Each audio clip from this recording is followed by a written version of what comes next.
আসসালামু আলাইকুম। আজ বৃহস্পতিবার ৬ নভেম্বর ২০২৫, ২১ কার্তিক ১৪৩২ বঙ্গাব্দ, ১৪ জমাদিউল আউয়াল ১৪৪৭ হিজরি। স্বাগত জানাচ্ছি আমাদের প্রতিদিনের আয়োজন আজকের প্রধান জাতীয় দৈনিক পত্রিকার প্রথম পাতার খবরে। আমার দেশের প্রধান শিরোনাম, চট্টগ্রামে গণসংযোগকালে বিএনপি প্রার্থীকে গুলি। এ খবরে বলা হচ্ছে, গুলিবিদ্ধ হয়ে নিহত এক, হামলায় অংশ নেয় ৮ সন্ত্রাসী, প্রায় সবার কাছেই ছিল পিস্তল।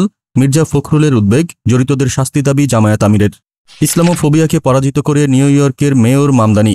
এই খবরে বলা হচ্ছে, যুক্তরাষ্ট্রের সবচেয়ে জনবহুল নগরীর প্রথম মুসলিম মেয়র, নিউ ইয়র্কে বর্ণবাদের ঠাঁই হবে না বলেছেন মামদানি। দেশজুড়ে নির্বাচনী আমেজ, মনোনয়ন পেয়েই মাঠে বিএনপি প্রার্থীরা, গণসংযোগে জামায়াত প্রার্থীদের নতুনত্ব। প্রধান উপদেষ্টার কাছে তদন্ত প্রতিবেদন জমা, মাইলস্টোনে যুদ্ধবিমান দুর্ঘটনা উড্ডয়ন ত্রুটিতে। এই খবরে বলা হচ্ছে, প্রাথমিক প্রশিক্ষণ ঢাকার বাইরে পরিচালনার সুপারিশ। দৈনিক ইত্তেফাকের প্রধান শিরোনাম, মাইলস্টোন ট্র্যাজেডি, পাইলটের উড্ডয়ন ত্রুটি ও নিয়ন্ত্রণ হারানোয় দুর্ঘটনা। চট্টগ্রামে বিএনপির জনসংযোগে প্রার্থী গুলিবিদ্ধ, কর্মী নিহত। আর্থিক সংকটে থাকা ৫ ব্যাংকের বোর্ড বাতিল। এই খবরে বলা হচ্ছে, ব্যবসায়িক কার্যক্রম বন্ধ থাকবে না, গ্রাহকের অর্থ ও আমানত সুরক্ষিত থাকবে বলেছে গভর্নর। ৫ ব্যাংকের শেয়ার এখন শূন্য মূল্যের, কেউ ক্ষতিপূরণ পাবেন না। নির্বাচনে ১ লাখ সদস্য মাঠে থাকবে বলেছে সেনা সদর। এই খবরে বলা হচ্ছে, অভিযুক্ত ১৫ সেনা কর্মকর্তার চাকরিচ্যুতি বিষয়ে কোনো স্পষ্ট নির্দেশনা আসেনি। ইতিহাস গড়ে নিউ ইয়র্কের প্রথম মুসলিম মেয়র মামদানি। এই খবরে বলা হচ্ছে, প্রথম ভারতীয় বংশোদ্ভূত ও ১০০ বছরের মধ্যে সর্বকনিষ্ঠ মেয়র। ডেঙ্গুতে একদিনে সর্বোচ্চ ১০ জন মারা গেলেন, সময়মতো চিকিৎসা না নেওয়ায় বাড়ছে ডেঙ্গুতে মৃত্যু। প্রথম আলোর প্রধান শিরোনাম, মামদানির জয়, ট্রাম্পকে বার্তা, নিউ ইয়র্কে মেয়র নির্বাচন। এই খবরে বলা হচ্ছে, নিউ ইয়র্কের ৪০০ বছরের ইতিহাসে দক্ষিণ এশীয় বংশোদ্ভূত প্রথম মেয়র মামদানি, প্রথম মুসলমান মেয়রও তিনি। চট্টগ্রামে বিএনপি মনোনীত প্রার্থী গুলিবিদ্ধ, নিহত এক, নির্বাচনী জনসংযোগে গুলি। এই খবরে বলা হচ্ছে, হঠাৎ এলোপাতারি গুলিতে ৫ জন আহত, নগর বিএনপির আহ্বায়ক এরশাদ উল্লাহ হাসপাতালে চিকিৎসাধীন। বিএনপি ইতিবাচক, জামায়াতের কমিটি গঠন, উদ্যোগী ৯ দল, রাজনৈতিক সমঝোতা।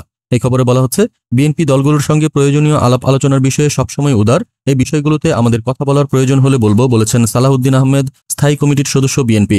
নয়াদিগন্তের প্রধান শিরোনাম, ভিত্তিহীন প্রতিবেদনে জুলাই শহীদ ও পঙ্গুদের আবাসন প্রকল্পে অনিশ্চয়তা। এই খবরে বলা হচ্ছে, জুলাই থেকে বাস্তবায়নের প্রকল্প নভেম্বরেও অনুমোদনের অপেক্ষায়। ইতিহাস গড়ে নিউ ইয়র্কের মেয়র জোহরান মামদানি। সংবাদ সম্মেলনে সেনা সদর, নির্বাচন হলে স্থিতিশীল হবে দেশ ও আইন শৃঙ্খলা। এসালম দেশের আর্থিক খাতে কখনো ফিরতে পারবে না, সংবাদ সম্মেলনে বলেছেন গভর্নর। এই খবরে বলা হচ্ছে, ৫ ব্যাংকের বোর্ড ভেঙে দেওয়া হলো, ইসলামী ব্যাংকের শেয়ার বিক্রি করে ঋণ সমন্বয় হবে। নির্বাচনী জোট নয়, সমঝোতা করবে জামায়াত বলেছেন ডাক্তার শফিক। দৈনিক কালবেলার প্রধান শিরোনাম, তফসিলের আগে আবারও হতে পারে আরপিও সংশোধন, ফিরতে পারে জোটবদ্ধ দলের একই প্রতীকে ভোটের সুযোগ। এই খবরে বলা হচ্ছে, সংশোধিত আরপিওর গ্যাজেট হয়ে গেলেও তা পরিবর্তনে কোনো বাধা নেই। রাজনৈতিক দল, সরকার ও নির্বাচন কমিশন চাইলে যে কোনো সময় এই অধ্যাদেশ আবার পরিবর্তন করা সম্ভব, তবে সময়টা একটা বড় চ্যালেঞ্জ বলেছেন ডক্টর মোহাম্মদ আব্দুল আলিম, নির্বাচন বিশেষজ্ঞ। চট্টগ্রামে গণসংযোগকালে গুলিবিদ্ধ বিএনপি প্রার্থী। এই খবরে বলা হচ্ছে, অন্তর্বর্তী সরকারের নিন্দা, দ্রুত তদন্তের নির্দেশ প্রধান উপদেষ্টার। জামায়াত শিবিরকে দায়ী করলেন নগর বিএনপির সদস্য সচিব। বিএনপি মহাসচিব মির্জা ফখরুলের নিন্দা, উদ্বেগ, ১ জন নিহত। নির্বাচন হলে পরিস্থিতি আরও স্থিতিশীল হবে, সেনা সদরের আশা। নিউ ইয়র্কের প্রথম মুসলিম ও সর্বকনিষ্ঠ মেয়র মামদানি। বিএনপি জামায়াতের দূরত্ব ঘোচাতে চায় ৯ দল, ৫ প্রশ্নে হবে আলোচনা। কালের কণ্ঠের প্রধান শিরোনাম, চট্টগ্রাম ৮ আসনে নির্বাচনী জনসংযোগ, বিএনপি প্রার্থী গুলিবিদ্ধ, নিহত এক, বিএনপির জোটের জন্য ৪০ আসনে কঠিন হিসাব। ইতিহাস গড়ে নিউ ইয়র্ক সিটির প্রথম মুসলিম মেয়র মামদানি। বিলুপ্তির পথে ৫ ব্যাংক, চাকরিচ্যুত ৭,০০০ ব্যাংকারের মানবেতর জীবন। ৫ ব্যাংকে বসছেন ৫ জন প্রশাসক, বিলুপ্তির প্রক্রিয়ার মধ্যেই চলবে ব্যবসা, আগের নামই হবে এলসি, আমানত ও চেক নিষ্পত্তি। জনগণের মতো সেনাবাহিনীও অবাধ ও সুষ্ঠু নির্বাচন চায়।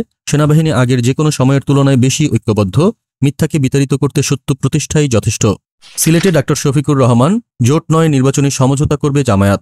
সরকারের সিদ্ধান্তের অপেক্ষায় বেশিরভাগ দল, জুলাই সনদ বাস্তবায়ন, গণভোট, অন্য দলগুলোর সঙ্গে আলোচনার উদ্যোগ ৯টি দলের। সমকালের প্রধান শিরোনাম, নির্বাচনী জনসংযোগে গুলি, নিহত ১, প্রার্থীসহ আহত ৫।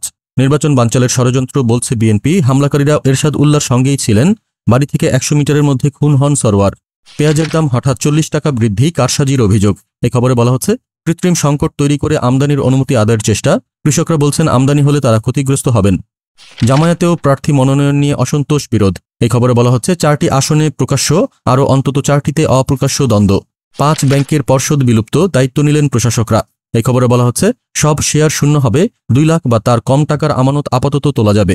বিজয় ঐতিহাসিক, তবে সামনে আসল চ্যালেঞ্জ, নিউ ইয়র্কের নতুন মেয়র মামদানি।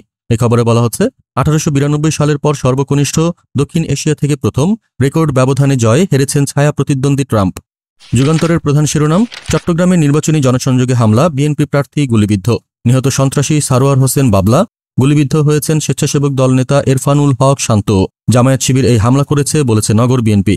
মামদানির ঐতিহাসিক জয় ট্রাম্পের জন্য বড় ধাক্কা, নিউ ইয়র্ক সিটির প্রথম মুসলিম মেয়র। নির্বাচন হলে দেশ ও আইনশৃঙ্খলা পরিস্থিতি স্থিতিশীল হবে, সেনা সদরে প্রেস ব্রিফিং।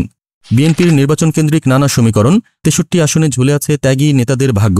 এই খবরে বলা হচ্ছে মিত্রদের সর্বোচ্চ 40টি আসন ছাড় দেওয়া হতে পারে, চলছে দর কষাকষি। যুগপৎ আন্দোলনে মিত্রদের পাশাপাশি গুরুত্ব দিচ্ছে এনসিপিকে। ভেজাল খাদ্যে ভাসছে দেশ, খাবারের সঙ্গে পেটে যাচ্ছে মারাত্মক বিষ। এই খবরে বলা হচ্ছে এভাবে চলতে থাকলে মানুষের জীবন বিপন্ন হয়ে পড়বে, বলেছেন ডাক্তার শামীম আহমেদ, জনস্বাস্থ্য বিশেষজ্ঞ। এই ছিল আজকের প্রধান জাতীয় দৈনিক পত্রিকার প্রথম পাতার খবর। আগামীকাল আবার আমরা হাজির হব নতুন সব সংবাদ নিয়ে। সেই পর্যন্ত দেশজগৎ নিউজের সাথেই থাকুন। ধন্যবাদ।